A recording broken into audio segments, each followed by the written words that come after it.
Welcome to the Clapback with Julie Roginsky, where we take Twitter back from the trolls, so haters may hate, but I clap back. And my clapback apparently hit so hard, it reached all the way to Russia. And they went from bear to troll. Here's a little refresher from last week's segment. Нашу программу Clapback с Julie Roginsky, где мы защищаем Твиттера от всех людей, которые нам посылают. For our overlords in Russia, and especially to Volodya from Leningrad. Наша демократия сильнее, чем вы не победите. So Russia Today, or RT as they like to be called now because they don't really want anybody to know that it's Russia Today, jumped on that. Quote, Fox News host speaks Russian on air in outburst to potential Russian overlords. Well, it really wasn't an outburst, it was quite planned. And then it gets better.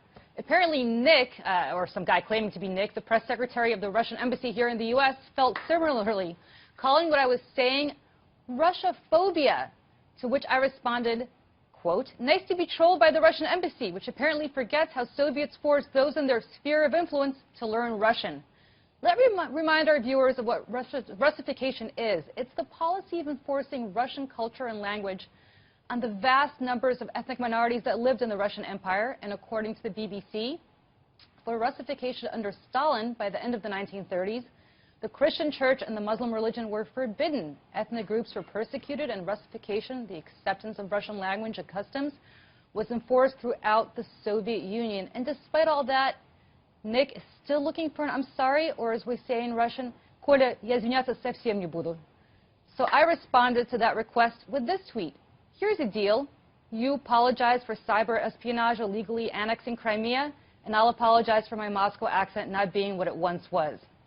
Because you know, Nick, or Koля, which is the Russian nickname for Nick, you should really learn the history of your country, the country that I came from also, which is that the Russian majority oppressed every single minority, not just in the former Soviet Union, forcing them to learn Russian, taking on Russian customs, but also in their sphere of influence in the near abroad, in the places that they took over in the Warsaw Pact, forcing those people to learn the Russian language in schools, making sure that they had some sort of affinity for the Russian culture.